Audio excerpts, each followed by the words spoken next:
Ahora sí, creo que estaba hablando con el micrófono apagado.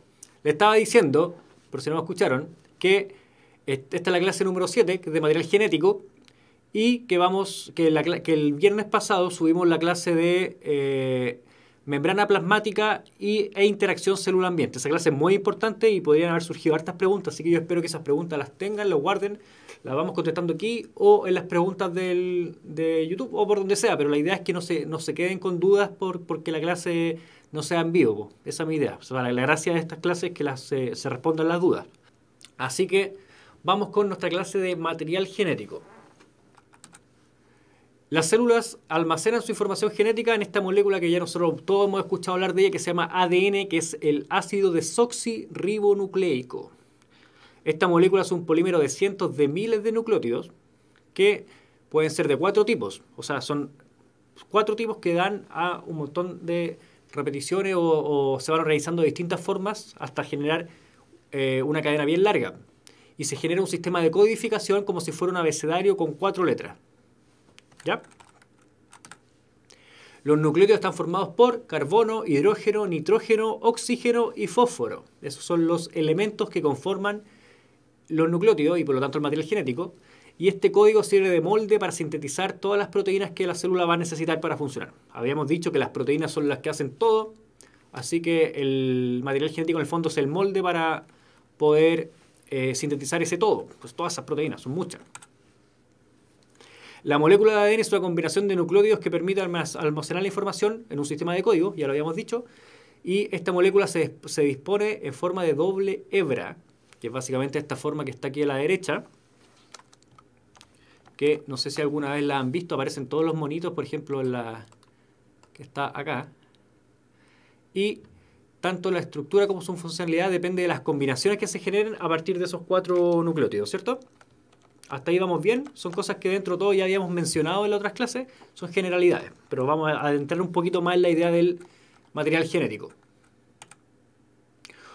Un nucleótido, que es esta unidad, el nucleótido es la unidad que se va repitiendo en la molécula de ADN, está formado por 3 componentes, que hay que sabérselo. La base nitrogenada, una ribosa, que para el caso del ADN es una desoxirribosa. De hecho, la letra D es por desoxirribosa. Y un grupo fosfato. Tanto la desoxirribosa como el grupo fosfato es común para todos los nucleótidos que forman el ADN, pero van a variar, o el tipo de nucleótidos va a depender específicamente de qué tipo de base nitrogenada va a tener. ¿Se entiende eso? O sea, todos los nucleótidos tienen la misma ribosa y el mismo grupo fosfato, pero nosotros dijimos que habían 4 tipos de nucleótidos que en el fondo lo que va a cambiar va a ser la base nitrogenada. Así que espero que eso lo vayamos teniendo claro. Esta información más o menos bastante importante que hay que tener clara. Y las bases nitrogenadas, que eran estas que daban en el fondo la identidad del nucleótido, son adenina, timina, guanina y citosina. Esas son las 4 bases nitrogenadas que en el fondo van a marcar la diferencia entre cada nucleótido. Y voy a correr un poco, se pueden clasificar de acuerdo a su estructura como purinas, que son estas que están aquí, que en el fondo son 2 anillos, estos 2 anillos de acá, o como pirimidinas, que son estas que se componen de un solo anillo. Las purinas son adenina y guanina, y las pirimidinas son timina y citosina. Eso tenemos que aprenderlo, chiquillos, porque hay que tenerlo claro, ¿ya? Ahí cada uno va a recurrir a su estrategia para la memoria, para poder aprenderse que las purinas son la adenina y la guanina, y las pirimidinas son la timina y la citosina. Ahí nos están dando ya, Carlos ya creo que una vez nos había ayudado con una mnemotecnia, ahora nos está dando otra más. Agua es purina por agua purina, como agua pura, en el fondo de adenina y guanina. Mirá, es muy buena esa técnica. Yo ocupo una que la mnemotecnia casi nunca tiene mucho sentido semántico, pero yo digo pura plata. Esa es la forma en la que yo me aprendo. Pura plata, pura de purina, y plata porque el símbolo químico de la plata es Ag.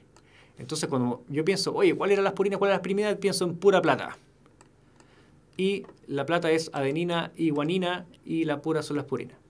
¿Ya? Esa es mi forma. Insisto, no todas no tienen mucho sentido, pueden ser medias tontas para algunas personas, pero esa es mi forma de aprendérmela. No sé si a ustedes los puede ayudar. Por ahí nos dicen agua pura, también, o otra forma, agua pura, agua pura, también más fácil, más directo, porque para los que no se saben que la AG es la plata, ¿ya? Así que esa es la forma, que bueno que tengan ya su mnemotecnia, porque necesitamos saber que las purinas son adenina y guanina y las pirimidinas son timina y citosina. Eso ya tenemos que tenerlo claro. La estructura de la doble hebra, que es esta forma que nosotros hemos visto en todas las fotos, que es más o menos así, que es como una doble hebra que se va entrecruzando, es producto de la interacción específica de nucleótidos dependiendo de las bases que los compongan. O sea, se van a generar distintos pares que van a ser adenina, timina y citosina, guanina. Estos son los pares. En el fondo, esta estructura de doble hebra se mantiene porque se forman puentes de hidrógeno entre estos pares. También hay que aprenderse los pares de memoria. ¿Qué es lo que siempre va a primar en esta formación de pares? Es que siempre va a haber una purina con una pirimidina. ¿Ya? Purina, pirimidina. Así que no, esa va a ser la forma que vamos a tener. Por ahí nos están llegando las mnemotecnias, que Carlos parece que es el experto en mnemotecnia. Muy bien, le agradecemos. Todas las personas que están en el chat ahí pongan atención a esos comentarios porque son formas muy útiles de repente de acordarse de cosas que uno no se le van a olvidar. Yo por lo menos ya tengo el par AT y el par CG, uno ya después lo empieza con los ejercicios a ir soltando y acostumbrarse que estos son los pares. ¿Qué clase de enlace? Mira, vamos a ir con una pregunta. ¿Qué clase de enlace, pregunta Giovanni, se forma entre las bases? Entre las bases estos son puentes de hidrógeno que están acá. Y como podemos ver en esta imagen, el par guanina-citosina forma 3 puentes de hidrógeno y el par timina-adeninas forma solo 2. ¿Ya? Pero esto es un puente de hidrógeno. Hay que saber distinguirlo del enlace fosfodiéster que va a unir los nucleótidos. Por ejemplo, estos nucleótidos que están unidos aquí a lo largo de la cadena están unidos por un enlace fosfodiéster. Pero los que unen dos cadenas, en el fondo los que generan la hebra, los que unen ambas cadenas son puentes de hidrógeno. ¿Ya, chiquillos? Entonces, ahí nos están dando más técnicas, Javier. Ya, los chiquillos ahí van, ustedes mismos van a tener que ir leyendo el chat y viendo si les sirven. Hay muchas mnemotecnias, pero cada uno va a tener que encontrar la forma de aprenderse eso de manera personal. Ya. Las bases nitrogenadas. Los nucleótidos se enlazan en la misma cadena mediante, ya lo habíamos dicho, la formación del enlace fosfodiéster. Y la interacción entre cadenas se produce por la formación de puentes de hidrógeno, que como nos preguntaba Giovanni, entre los pares AT y CG. Y eso determina la formación de la doble hebra. En el fondo, cuando nosotros tenemos esta cosita así, que es una hebra, y después el dibujo nos dice que son dos hebras que van juntas, es porque entre ellas se forman puentes de hidrógeno. Sin embargo, para ir armando la cadena, o sea, si empezamos ya a considerar solamente una hebra, una cadena, que tiene un nucleótido acá y otro nucleótido acá, el enlace entre estos dos nucleótidos va a ser un enlace fosfodiéster. ¿Ya? Espero que eso se entienda, se sepan, que manejen la diferencia entre un enlace fosfodiéster y el puente de hidrógeno que une dos cadenas. La molécula de ADN, al ser un código escrito en una cadena, debe leerse en el sentido correcto, ¿sí? Por eso se establece que la dirección de la hebra en base al extremo que queda libre en el primer y último nucleótido. ¿Se entiende más o menos eso? El extremo 3' se refiere al lado de la cadena donde existe un OH del azúcar del nucleótido respectivo y el 5' es donde existe un grupo fosfato unido al nucleótido. No sé si se entiende mucho eso, pero lo vamos a ver acá. Trabajemos acá. ¿Qué pasa? Dijimos que el ADN se componía de un grupo fosfato, un azúcar pentosa, una desoxirribosa en el caso específico del ADN, y además una base ya sea purínica o pirimidínica, ¿cierto? Que en el fondo lo que nos iba a dar la identidad del nucleótido. Tanto las bases como la pentosa van a estar formadas por carbonos y son ciclos. Entonces, nosotros lo que vamos a hacer es ponerle número a tanto a los carbonos de las bases como los carbonos de la pentosa. Para poder distinguir los carbonos de la pentosa con los carbonos de la base y no se nos confundan, los de la pentosa tienen una prima, que es básicamente decir 1, 2, 3, como los ven acá. Esas comillas significa que este carbono es específicamente de la pentosa, para que no se nos confundan con los carbonos que van a estar formando la base. ¿Se entiende? Así que por eso, cuando hablamos de la unión entre nucleótidos, vamos a decir que tenemos en esta estructura para un nucleótido, tenemos aquí el carbono 5', que es el carbono de la pentosa, donde se va a unir un grupo fosfato. En el carbono 3', que es este que está acá, se va a unir el siguiente nucleótido completo. Entonces siempre va a haber una unión en el 5' y el 3'. Y lo que va a ocurrir es que aquí nosotros podemos ir después llenando con muchos nucleótidos hasta hacer una cadena, pero en el último, o en el primero, perdón, va a quedar libre este 5', que es el carbono, y en el último va a quedar el 3' libre. Entonces, esta denominación sirve básicamente para poder darle un sentido, para poder generar una convención en la cual nosotros decimos que el sentido es de 5 a 3', y así generamos un orden molecular. ¿Se entiende? Vayan diciéndome si es que alguien ya me dijo que no entendió. Vamos de nuevo, porque esto me interesa que lo entiendan, porque tenemos dos estructuras en los nucleótidos que son las bases y la ribosa, que son estructuras anillos de carbono. Ambas son cosas distintas, pero ambas son anillos de carbono. Esos anillos se van ordenando en base al número de carbonos y a los carbonos se les pone un número para poder ordenarlos.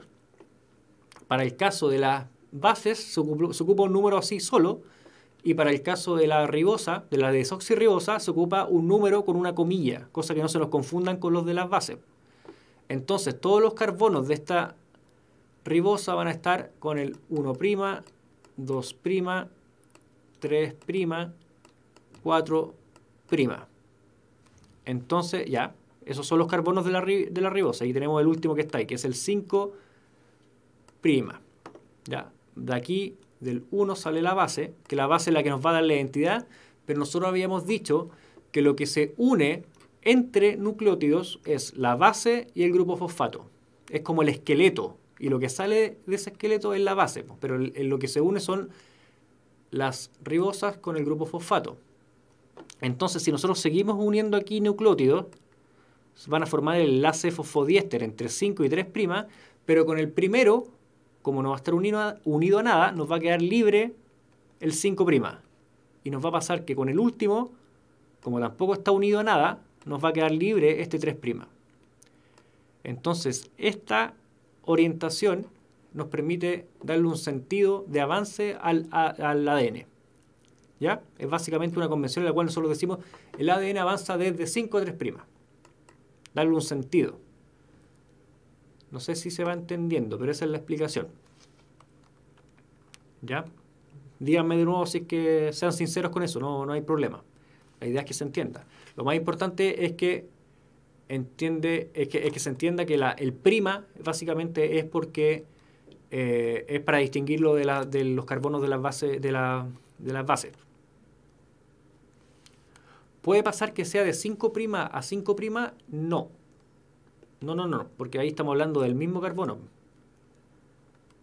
¿Cuál es la base? La base es lo que nosotros decíamos purina o pirimidina. Es adenina, citosina, guanina y timina. Esas vendrían siendo las bases. ¿Ya? Pero esto que estamos viendo acá, que es el grupo fosfato y la desoxirribosa, es parte en el fondo del esqueleto común que va a ir armando el ADN. Y lo que va saliendo y va dando la identidad en el fondo es las bases. ¿Ya, chiquillos? Así que me interesa que no nos vayamos quedando atrás con estos conceptos. Y eso básicamente, esto es lo que yo les estaba mostrando en el fondo. No sé por qué lo estaba dibujando mal yo si tenía el dibujo. Tenemos estas son las desoxirribosas. Aquí están los grupos fosfato. Y aquí se va formando este enlace entre distintos nucleótidos. Y el enlace es básicamente en este esqueleto de desoxirribosa y fosfato, desoxirribosa, fosfato, y eso es lo que se une, y lo que queda adentro son las bases. Y estas bases después se van a aparear con los de otra hebra. ¿Ya? Pero en la primera queda libre el extremo 5', porque ese no se une. En todos los demás, en todos estos demás, el extremo 5' va a estar unido al nucleótido siguiente. Y aquí queda libre el 3', que es en el último. Entonces, al final, para lo único que sirve es para darle un sentido de decir esto avanza desde 5 a 3'. En el fondo, tener una dirección, tener una diferencia entre uno de los dos lados, entre los dos lados, para poder decir esto avanza desde acá hasta allá. Entonces, ¿los fosfatos se unen entre sí? No. Porque tenemos un fosfato y una ribosa. Un fosfato y una desoxirribosa. Siempre, yo creo que probablemente me confunda en decirle ribosa, porque en el fondo todos los nucleótidos se forman por una ribosa. Para el caso específico del ADN es una desoxirribosa. ¿Ya? Ahí entendió con el dibujo Javier que, bueno, me imagino que es este dibujo bonito, no el que estaba haciendo yo, que era más feo. ¿Ya? Entonces tenemos esta unión. La base se une por un enlace beta. Este enlace que sale aquí, sí, pero por ahora no nos importa. No metamos otro enlace todavía en este cuento, porque me interesa que aprendamos la diferencia entre este enlace de hidrógeno, que es el que va a unir bases, y el enlace fosfodiéster, que es este que está acá. ¿Ya? Entonces, el grupo 5, entonces el 5 y el 3' no se unen con las bases. No, las bases se unen precisamente en el 1'. ¿Ya? Voy a ver un poquito las preguntas, chiquillos, porque me da la impresión que aquí puede haber quedado más de alguna duda. El 3 de abajo se une con el 5 de... El 3 de abajo se une con el 5' de arriba con el fosfato. Este 3... No sé muy bien, no entiendo muy bien la pregunta. Si este se une con este... No, estamos hablando de extremos terminales. ¿Ya?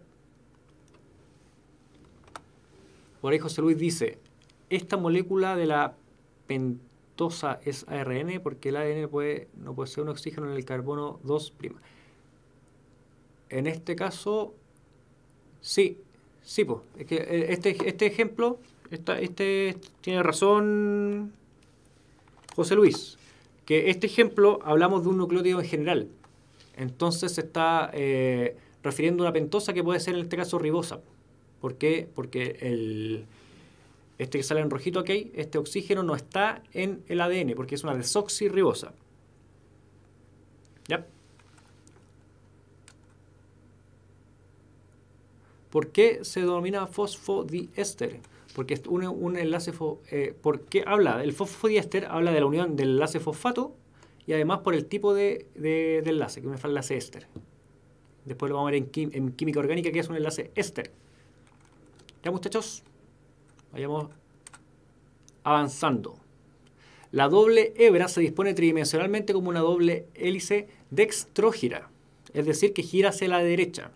Ya sabíamos que era una doble hélice, ¿cierto? Porque aquí se forman puentes de hidrógeno, pero la palabra dextrógira significa giro hacia la derecha, que en el fondo más que giro hacia la derecha, porque es poco conveniente esa denominación, significa giro en el sentido de las manecillas del reloj, como está aquí mismo abajo. ¿Ya? Y si nosotros miramos una espiral que es dextrógira, de un lado vamos a ver que gira en un sentido, y si la miramos del otro lado, vamos a ver que también se respeta. Entonces, si es dextrógira, es parte de la identidad estructural de la molécula de ADN.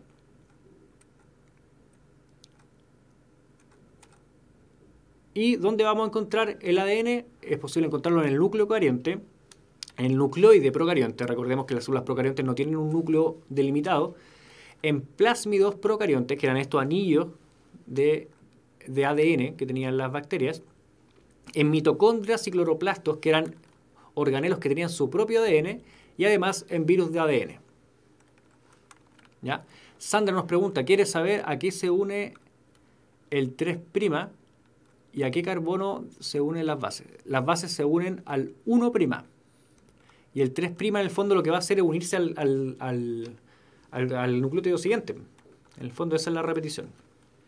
¿Qué son los plásmidos? Pregunta Julián. Eran círculos, o sea, estructuras de ADN circular que eran apartes del cromosoma que tenían los procariontes y expresaban alguna información genética y además podían transferirse. Esa es la definición de plásmido. ¿Se puede encontrar disperso en el citoplasma ADN? Pregunta Dakiri. Depende del tipo de célula. Recordemos que en las procariontes sí se encuentra disperso. En las eucariontes no, se encuentra en el núcleo. El virus no tenía como material genético el ARN. Hay distintos tipos de virus. Hay retrovirus y virus de ADN. En este caso se refiere específicamente a los virus de ADN. Ya, teniendo eso claro, o relativamente claro, podemos decir que el ADN es una molécula dinámica que puede alterar su condensación y sentido de giro dependiendo de condiciones del medio. ¿Ya? En el fondo, esta idea de la doble hélice, como la conocemos, se da en condiciones ideales que son las que casi siempre se cumplen. Sin embargo, hay tres tipos de ADN. El DNA A, que es un ADN más condensado que habitualmente se encuentra en bajas concentraciones de agua. Y la hélice sigue siendo dextrógena, solamente que es más condensado, que es el de la izquierda. No, perdón, que está al medio. Disculpen. El ADN B, que es el normal, que es, en este caso, este es el de la izquierda, que es el que normalmente conocemos. Y el ADN Z, que es ya un ADN más atípico, que el laxo y levógiro, o sea, como que este sí es el de la derecha, y que se puede encontrar en estructuras que son básicamente en un contexto donde tenemos mucho ADN B, que es el normal, de repente puede aparecer un DNA Z, en lugares donde abundan las secuencias guanina-citosina. ¿Ya? Pero son distintas estructuras. El más común es el ADN B. Así que eso es lo que hay que ir viéndolo. Hablemos de lo siguiente. Descubrimientos del ADN. El experimento de Griffith. ¿Ya? Voy a parar un poquito, sí. Veamos si alguien me puede... Sí, veamos cómo vamos con las preguntas. Javier me pregunta si las hebras de ADN se pueden separar con alta temperatura. Sí, también se puede denaturar o denaturalizar el ADN, pero lo vamos a ver un poquito más adelante, ¿ya? Pero efectivamente se puede. La alta temperatura rompe los puentes de hidrógeno y se termina en el fondo separando estas dos hebras. El ADN es su conformación de máxima estabilidad es bicaternario, o sea, dos cadenas unidas por puentes de hidrógeno. Pero ciertas condiciones, como una alta temperatura, puede hacer que se vuelva monocaternario. Monocaternario, una cadena, es decir, se rompan las uniones entre las dos cadenas y se liberen, básicamente. ¿Ya? En otras palabras, nuestro ADN se adapta al medio para ser completamente funcional. Siempre va a buscar estar en su mejor conformación, la que le da mayor estabilidad, pero tiene un grado de adaptación, efectivamente. Profe, ¿se va a mostrar el experimento de Franklin? No, hoy no, Griffith. Vamos a ver. ¿Esto del experimento de Griffith es de la mención? No, lo vamos a ver ahora en común. ¿Ya? Lo importante del experimento de Griffith, más que se lo aprendan de memoria, es que lo entiendan. Hablemos del experimento de Griffith. Para principios del siglo XX aún ya no se conocía la función del DNA, perdón. Entonces, pongámonos en ese contexto, que la gente no sabía básicamente qué era el ADN, ni sabía cómo se guardaba la información. Entonces, en ese contexto trabajaba Griffith. Y él estaba trabajando dos tipos de cepas de una bacteria, que era la cepa S y la cepa R. ¿Ya? Y la única diferencia que habían es que la cepa S era mortal. O sea, la cepa S, cuando uno se la contagiaba o un ratón se la inyectaban, el ratón se moría. Y la cepa R no. Era la misma bacteria, pero tenían una cualidad distinta. ¿Ya? Entonces lo voy a poner por ahí. La S, malo, muerte. Y la R, no pasa nada. Todo el ratoncito vive. Eso es lo que normalmente pasa. Pasaba en este contexto, ¿ya? Se inyectaron las cepas S y R en ratones y efectivamente los que recibieron S, como S era mortal, fallecieron y los que recibieron la R sobrevivieron. Sin embargo, si se calentaba la cepa S, que es la mortal, y se inyectaba, no pasaba nada, porque las bacterias se morían y no pasaba nada. Pero si se inyectaba los residuos que quedaban cuando se quemaba la cepa S, se inyectaban mezclados con la cepa R, que era una cepa que no tenía virulencia, que no hacía nada, los ratones igual se morían. Y después se podía obtener estas células S vivas. O sea, ¿entienden lo que pasó ahí? O lo que ocurre es que estas cepas que estaban muertas, básicamente, volvieron a encontrarse después en el ratón. Entonces eso es una diferencia importante. Y estamos hablando de una anomalía, algo que no tiene mucho sentido. Y plantearon las siguientes preguntas. ¿Las bacterias S sobrevivían al calor o las bacterias S pudieron revivir luego de ingresar al huésped? Y no es eso lo que ocurrió. Estamos hablando, recuerden el contexto, en ese entonces no se entendía, no se tenía idea de lo que era el ADN. Y lo que planteó Griffith, y la razón por la cual nosotros estudiamos esto, es que él propuso que existe un factor transformante.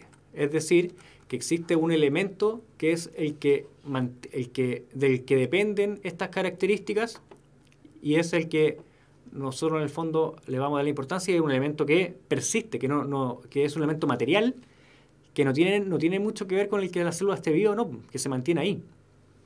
Entonces, pudieron las cepas R, que eran las que no eran virulentas, transformarse en virulentas utilizando alguna sustancia que liberaban las bacterias S al momento de morir, y eso es lo que ocurrió. Ese es el factor transformante. Por 15 años después se logró comprobar que mediante técnicas moleculares que dicha sustancia transformante no era ni un lípido, ni un polisacárido, ni una proteína, y hoy en día ya sabemos que ese factor transformante son plásmidos de ADN. Estoy confundido ya con DNA y ADN. Entonces, la célula tenía una estructura, la célula tenía algo que pese a morir la célula y esto romperse, ese algo seguía manteniendo información. Y esa información después se traspasaba a la segunda célula. O sea, este plásmido era el que se transportaba, y en el contexto en el cual no se sabía lo que era el ADN, esto vino a ser muy revolucionario y por eso vamos a tener que aprendernos esto, ¿ya? O manejarlo por lo menos. Veamos cómo andamos con las preguntas. Así que la capa R no tenía capa proteica. Sí, puede ser una explicación de por qué era virulenta una y la otra no. Con respecto a la denominación SIR, estamos hablando simplemente de un nombre para diferenciarla. S, por ejemplo, es smooth, que es liso. Estamos diferenciando entre liso y rugoso. Pero básicamente entendámoslos como dos nombres distintos para dos tipos o dos cepas de célula. ¿Ya? No nos preocupamos mucho más que de eso. ¿Ya? Entonces, por ahí estamos. Hay un niño chico haciendo broma en el chat, pero no le vamos a dar mucha importancia. Vamos a ver el modelo de ADN. ¿Ya? Eso era con el experimento de Griffith. Con respecto al modelo de ADN, tomando toda la información obtenida por Rosalind Franklin es un personaje muy importante en la ciencia porque Watson y Crick propusieron este modelo, que en el que nosotros conocemos de la hélice y todo eso, nosotros lo propuso Watson y Crick, pero lo propusieron en base a una foto que tomó esta señora. A esta señora tomó esta foto, donde aquí se ve por difracción de rayo X, básicamente es como si estuviéramos viendo hacia adentro la hebra de ADN, pero lamentablemente Rosalind Franklin no supo interpretar esta información. Y Watson y Crick fueron en el fondo las personas que tuvieron la genialidad de ver que esta foto, que no sé si a ustedes les despierta mucha imaginación, ellos sí fueron capaces de ver esto y proponer la estructura de la molécula de ADN. ¿Ya? Y este modelo consiste en que las 4 bases nitrogenadas coexistían en 2 cadenas antiparalelas. ¿Qué significa antiparalelas? Que, como habíamos dicho, el 5' y el 3' nos dan el orden. Una va de 5 a 3' hacia abajo, por ejemplo, desde 5 a 3', pero la otra va desde 3' A5', en el mismo sentido hacia abajo. O sea, son antiparalelas, van en sentidos contrarios. Eso significa antiparalelo. Y que ambas hebras están unidas por puentes de hidrógeno, siguiendo un sentido de giro de dextrógeno, que es lo que ya habíamos hablado. Los principales pilares de los enlaces son el enlace 3,5 fosfodiéster, que es el que une dos nucleótidos de la misma cadena, y los enlaces de hidrógeno, que van a unir básicamente los nucleótidos de distintas cadenas, formando esta doble hebra. ¿Ya, muchachos? Ese es el modelo de Watson y Crick que fue propuesto en base a esta foto que toma Rosalind Franklin. ¿Ya? A ella se le da muy poco mérito, normalmente se le da menos mérito que Watson y Crick, pero yo creo que tiene bastante responsabilidad en lo que pasó. Y sí, vamos con las preguntas. Y si pregunta, ¿cuándo vamos a estar listos con las clases de biología común? Falta todavía, falta un poco.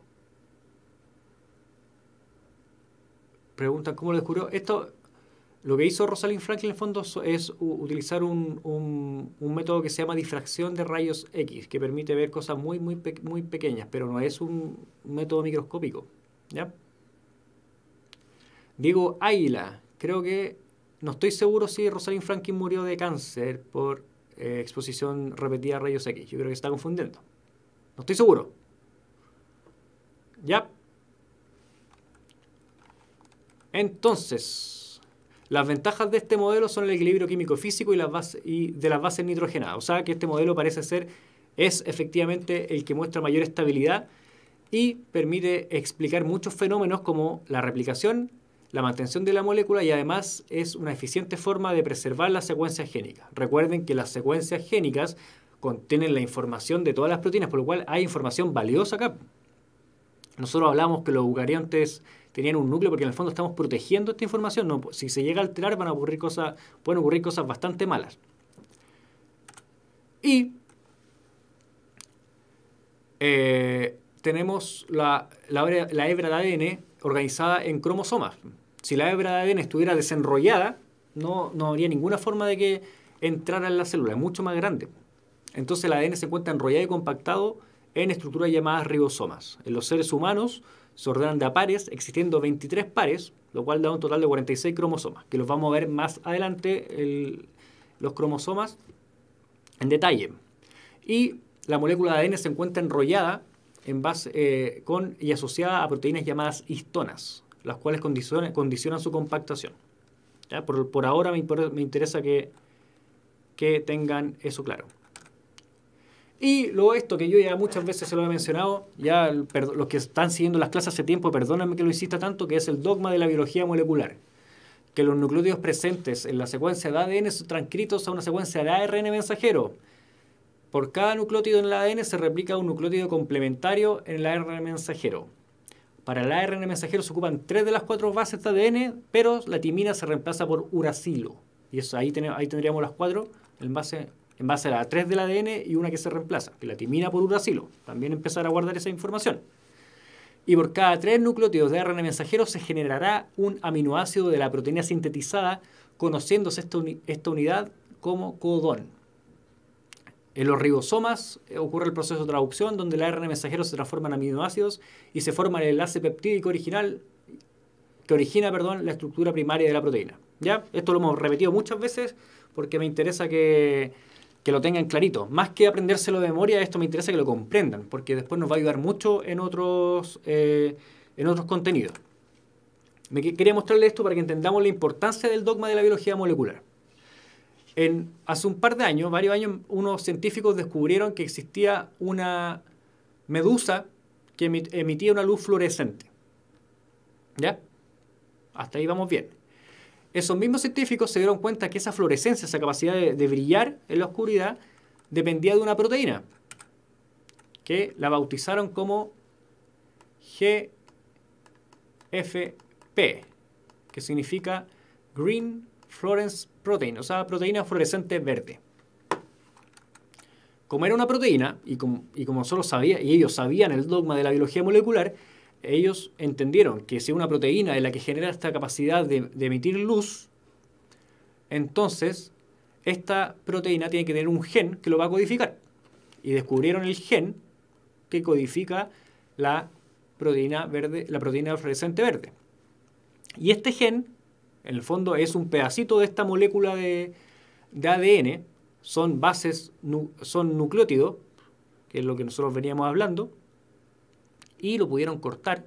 Eso se puede, mediante técnicas de biología molecular, se puede cortar un gen, extraerlo, multiplicarlo y después incluirlo en otra célula que pueda tener nada que ver. ¿Ya? Adivinen lo que pasó. Miren lo que pasó. Se incluyeron los genes de esta proteína fluorescente verde en embriones de ratón. Y estos ratones que ustedes ven ahí, esos 6 ratones son hermanos. Pero 3 de ellos obtuvieron la capacidad de florecer porque precisamente contenían el gen. Ese gen era perfectamente capaz de generar el ARN mensajero.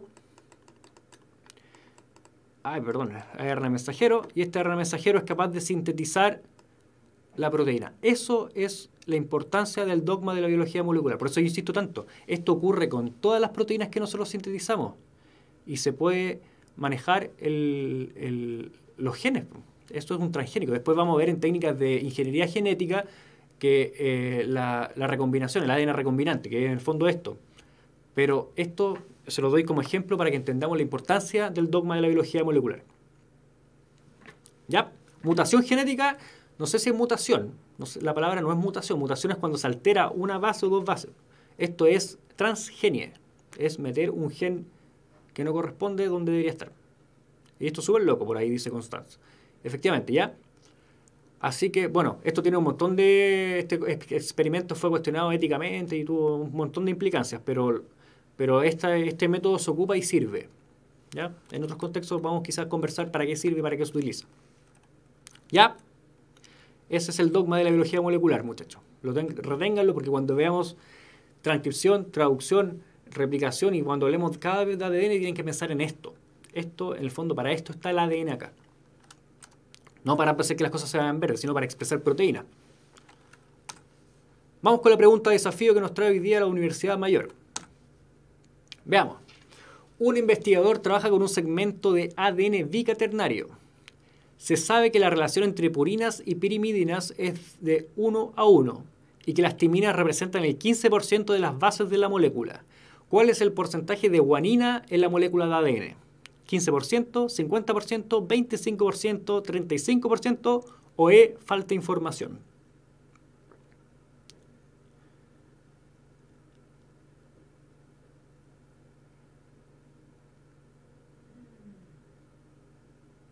Veamos ahí, lo voy a esperar un poquito.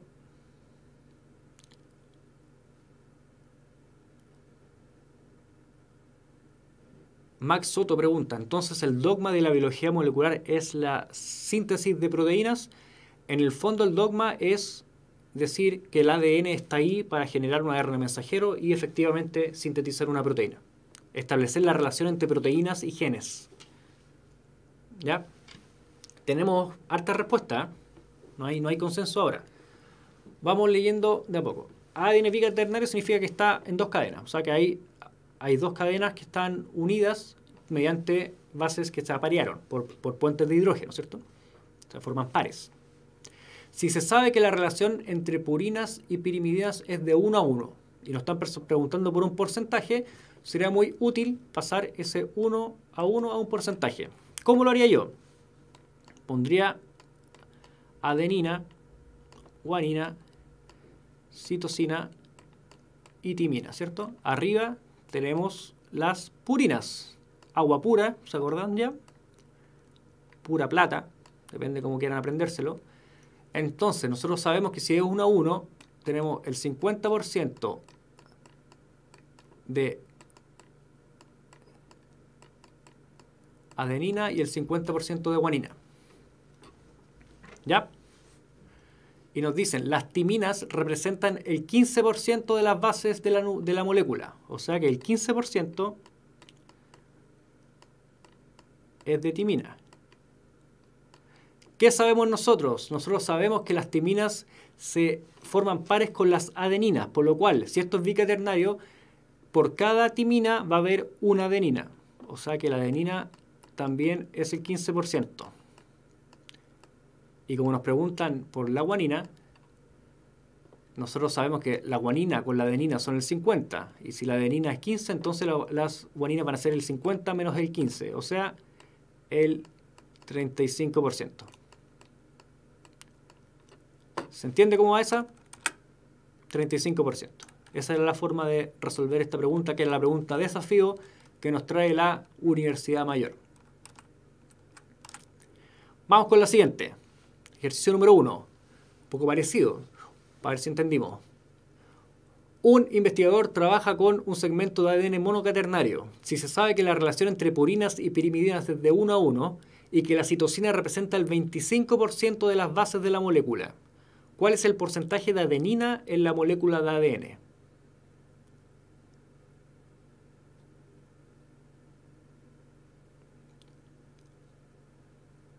¿Cómo estamos acá?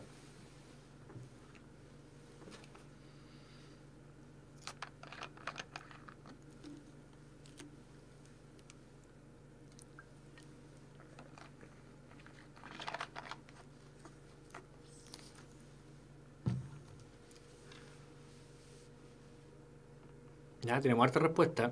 Esta pregunta tengo que reconocer que la inventé yo.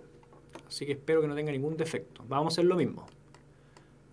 Adenina, guanina, timina y citosina.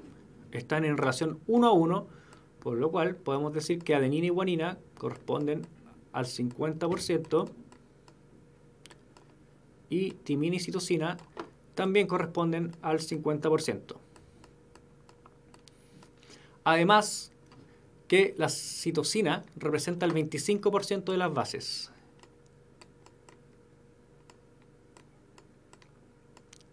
Y nos preguntan por el porcentaje de adenina. ¿Ya? Esto es lo que nosotros no sabemos. Tenemos un pequeño problema acá. No sé si alguien lo vio. Creo que nadie lo vio. Cuando nosotros, lo que muchos de ustedes me imagino que hicieron fue hacer lo mismo que hicimos en el ejercicio pasado, que es decir, si yo tengo un 25% de citosinas, entonces voy a tener un 25% de guaninas, porque están apareadas. Pero acá hay un pequeño detalle, que aquí dice monocaternario. Aquí no hay apareamiento. Entonces no hay ninguna no necesariamente la cantidad de guanina va a ser igual a la de citosina. Y no necesariamente la cantidad de adenina va a ser igual a la timina. Lo que sí podemos saber, por ejemplo, es que las timinas son también el 25%, ¿cierto? De forma que estas dos bases suman el 50% que les corresponde a las pirimidinas. Pero no tenemos cómo saber con esta información que está aquí dispuesta en qué proporción está la adenina y la guanina. Podrían estar 40-10, 30-20, 25-25 y no tenemos cómo saberlo. Porque es monocaternario, porque no hay apareamiento. Solo hay una hebra, como dice ahí Cata Palacios. Muy bien. ¿Ya? Esto fue una trampita que yo les puse para ver si habíamos entendido el concepto de apareamiento de bases. Y básicamente la idea de la estructura está de doble hebra. ¿Ya? Entonces vendría siendo la letra E, efectivamente. Sí, los que fueron engañados, perdón, pero hay que estar más atentos con esos detalles. Alguien me pide que recomiende libros. Giovanni, métase al grupo de Facebook y les voy a compartir un par de cosas. Un investigador posee un segmento de ADN de forma CGACTAC.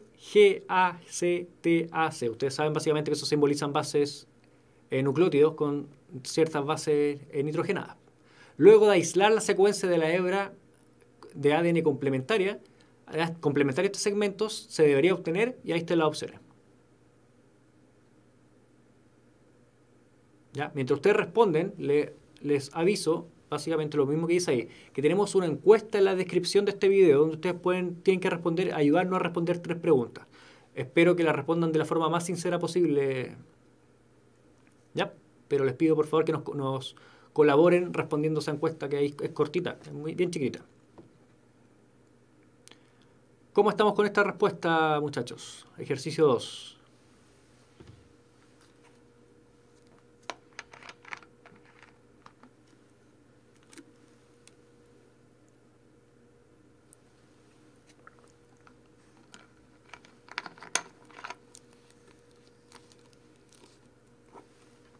Mira lo que pregunta Sebastián Quilodrán. El uracilo es solo en el ARN, ¿verdad? Y efectivamente, solo en el ARN.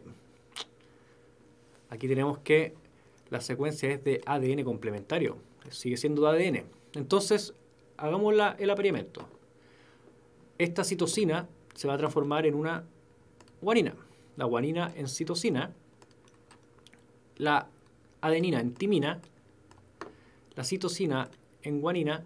La timina en adenina. La adenina en timina. Y la citosina en guanina. Ya nosotros tenemos que esta opción no está, pero está en el sentido contrario, que es la letra E. Si te fijas, la letra E es la misma molécula que está básicamente dada vuelta, pero es la misma molécula. Y como no se especifica sentido, básicamente esa es. Esa vendría siendo la trampa. ¿Cuál es el problema acá? Que todas estas tienen un uracilo, que el uracilo es propio del ARN, por lo cual no aplica. Y esta molécula es la misma, es exactamente lo mismo, solamente que está visto desde el otro lado.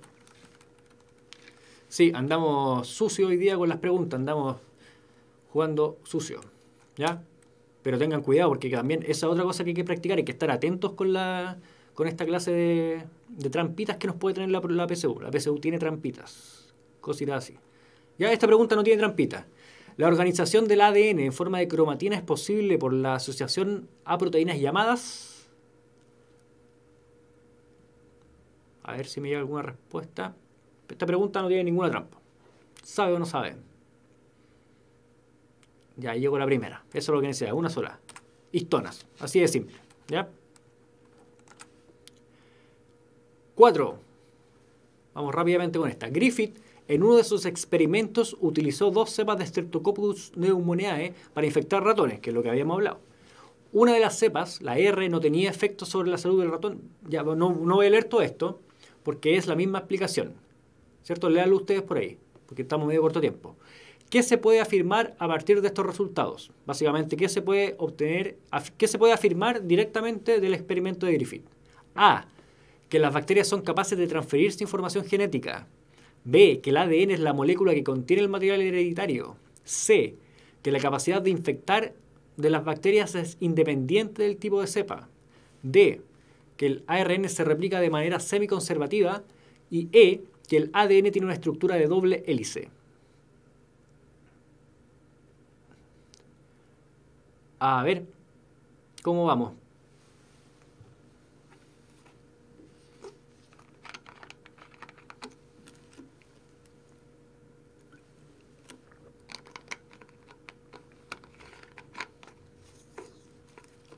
El ADN tiene una estructura en forma de doble hélice. Efectivamente la tiene, pero ¿se puede concluir a partir de este experimento? No. De hecho, ellos nunca vieron el ADN. El experimento, la doble hélice se obtuvo de otra forma, lo que hablamos de Rosalind Franklin y Watson y Crick. ¿El ADN se replica de manera semiconservativa? No, porque ni siquiera hemos hablado de eso, lo vamos a hablar después, pero no tiene nada que ver. Créanme que no tiene nada que ver para este ejercicio.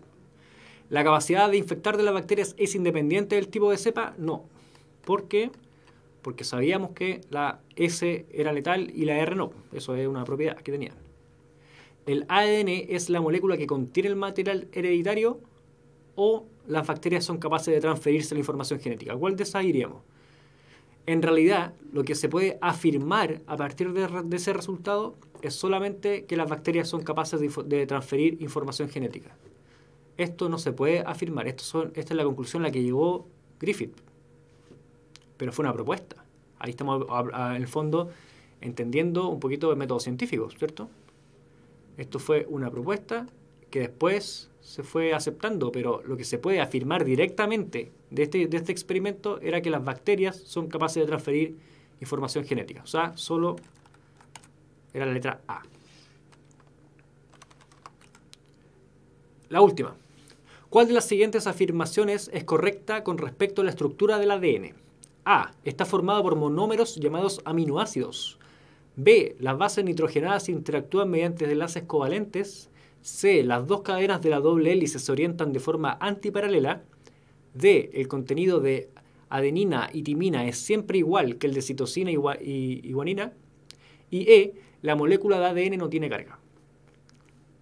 ¿Cómo vamos acá? Vamos viendo. ¿Está formada por monómeros llamados aminoácidos? No, son nucleótidos. Los aminoácidos forman las proteínas. ¿Las bases nitrogenadas interactúan mediante enlaces covalentes? No, esos son los puentes de hidrógenos, son los que hacen interactuar las bases nitrogenadas, los que forman este apareamiento de bases. Vamos, la molécula de ADN no tiene carga, vamos a ver después que sí tiene carga. ¿Ya? Lo vamos a ver después. ¿El contenido de adenina y timina es siempre igual al de citosina y guanina? No.